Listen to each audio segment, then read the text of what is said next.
Hi all welcome to Blasters arena. Kerala ബ്ലാസ്റ്റേഴ്സിൻ്റെ ഈ സീസണിന് വേണ്ടിയുള്ള ഒരുക്കങ്ങൾ ഇപ്പോൾ ഗോവയിൽ പുരോഗമിച്ചുകൊണ്ടിരിക്കുകയാണ്. സൂപ്പർ കപ്പിലാണ് ബ്ലാസ്റ്റേഴ്സ് ഇനി കളിക്കുക.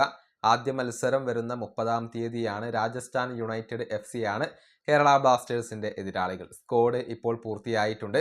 കാരണം പുതിയ വിദേശ താരങ്ങളെ ഞൊടിയിടയിൽ കേരള ബ്ലാസ്റ്റേഴ്സ് സ്വന്തമാക്കിയിരുന്നു. നിലവിൽ മുന്നേറ്റ നിരയിൽ 3 വിദേശ താരങ്ങളാണ് ഉള്ളത്.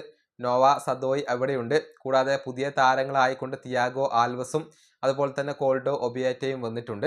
മാത്രമല്ല അഡ്രിയാൻ ലൂണ അവിടെ അറ്റാക്കിംഗ് മിഡ്ഫീൽഡർ ആയിക്കൊണ്ട് അവിടെയുണ്ട്. ഏതായാലും കേരള ബ്ലാസ്റ്റേഴ്സിന്റെ പുതിയ പെനാൽറ്റി ടേക്കർ ആരായിരിക്കും?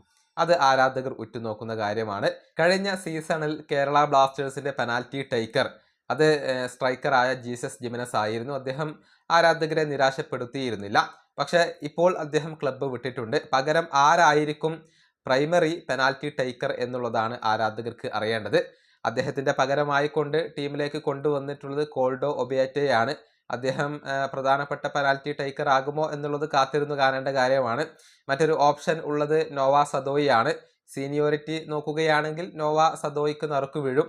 ഇനി അതല്ല അഡ്രിയാൻ ലൂണക്ക് ആ ഒരു സ്ഥാനം ലഭിക്കുമോ എന്നുള്ളതൊക്കെ കാത്തിരുന്ന് കാണേണ്ട കാര്യമാണ്. പക്ഷെ ലൂണ ആ ഒരു പെനാൽറ്റി ടേക്കർ ആവാനുള്ള സാധ്യത കുറവാണ്. ഒന്നുകിൽ കോൾഡോ ഒബിയേറ്റ ആയിരിക്കും, അല്ലെങ്കിൽ നോവ സദോയി ആയിരിക്കും. പിന്നീടുള്ള ഒരു ഓപ്ഷൻ തിയാഗോ ആൽവസ് ആണ്. അദ്ദേഹവും മുന്നേറ്റ നിരയിൽ കളിക്കുന്ന താരമാണ്. കഴിഞ്ഞ സീസണിൽ ISLൽ കേരള ബ്ലാസ്റ്റേഴ്സിന് 3 പെനാൽറ്റികളായിരുന്നു ലഭിച്ചിരുന്നത്. ജീസസ് ജിമനസ് തന്നെയായിരുന്നു പെനാൽറ്റികൾ എടുത്തിരുന്നത്. അതേസമയം കഴിഞ്ഞ തവണ 6 പെനാൽറ്റികൾ കേരള ബ്ലാസ്റ്റേഴ്സ് വഴങ്ങിയിട്ടുണ്ട്. അതിൽ 5 ഗോളായി മാറിയിരുന്നു എന്നുള്ളതാണ്. കേരള ബ്ലാസ്റ്റേഴ്സിന് വളരെ അപൂർവമായിക്കൊണ്ട് മാത്രമാണ് പെനാൽറ്റികൾ ലഭിക്കാറുള്ളത്. ഏതായാലും ആരായിരിക്കും ഇത്തവണ കേരള ബ്ലാസ്റ്റേഴ്സിന്റെ പ്രധാനപ്പെട്ട പെനാൽറ്റി ടേക്കർ? നിങ്ങളുടെ അഭിപ്രായങ്ങൾ ഇതുമായി ബന്ധപ്പെട്ടുകൊണ്ട് നിങ്ങൾക്ക് പങ്കുവെക്കാം.